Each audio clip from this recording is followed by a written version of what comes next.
तो एक चीज जानते हैं कि अगर शिव की कथा में आए हुए हो तो भगवान शंकर के सब श्रोतागण हैं, सब श्रोतागण हैं। यहाँ कौन बड़ा और कौन छोटा किसी को नहीं मालूम।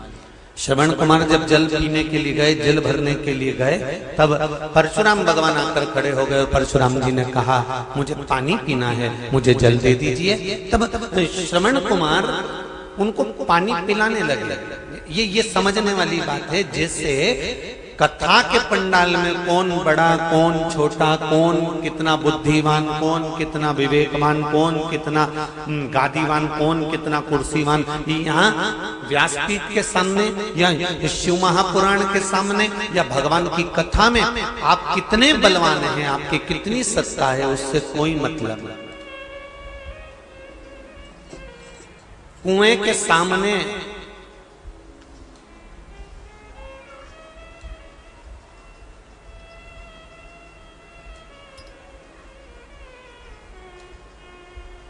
सामने ये नहीं देखा जाता कि किसकी बाल्टी सुंदर है और किसका घड़ा सुंदर है।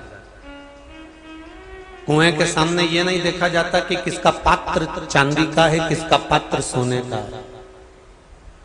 कुएं के सामने ये नहीं देखा जाता कि किसका पात्र लोहे का है कि किसका पात्र स्टील और तांबे और पीतल का है।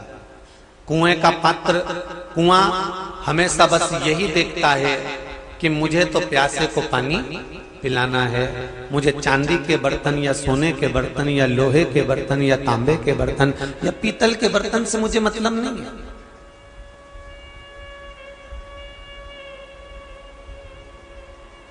बस कुआं एक बात जरूर कहता है कि जिस पात्र में मैं पानी मेरा रखे, वो पात्र बाहर से भले साफ हुआ कि नहीं हुआ, पर अंदर से पात्र साफ होना चाहिए। जिस हंडे में, जिस बाल्टी में, जिस घड़े में, जिस पात्र में अपन पानी को रखें, वो पात्र अंदर से साफ होना चाहिए, अंदर से साफ।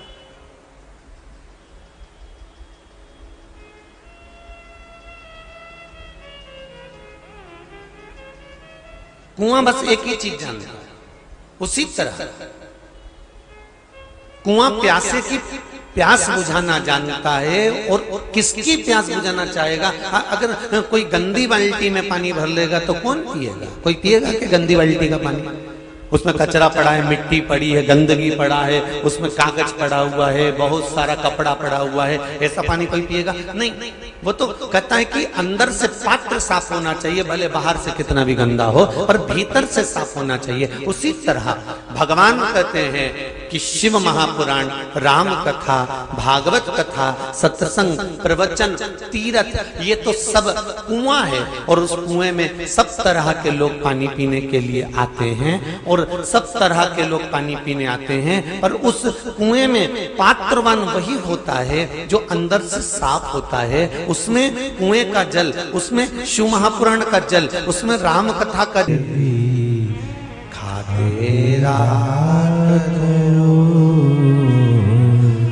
दर्शन के नैन बावरे, दर्शन दिया करो, भक्तों के घर भी सांवरे आते रहा करो, दर्शन के नैन बावरे, दर्शन दिया करो।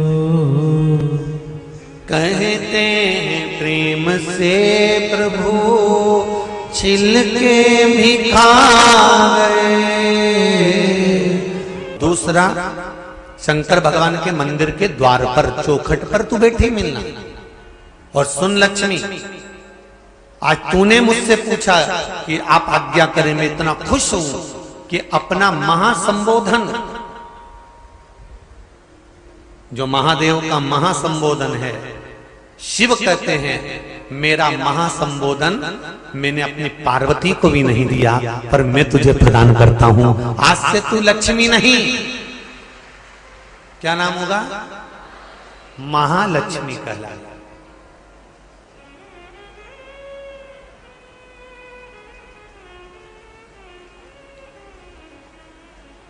अपना महासंबोधन भगवान शंकर ने लक्ष्मी जी को दे दिया। कोई ऐसा देव बता दो जिसके आगे महासंबोधन लिखा हो। महासंबोधन केवल देवाधिदेव महादेव के सामने लिखा है, महादेव।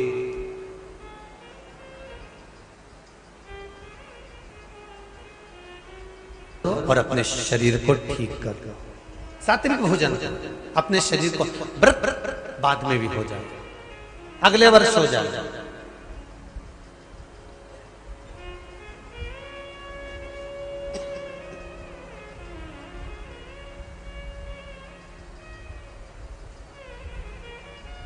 अभी तुम थोड़ा सवेरे 2 बिस्कुट ले लिया करो, सुबह नाश्ता ले लिया करो, भोजन ले लिया करो, फिर दोपहर में कुछ हल्का फुल्का लेकर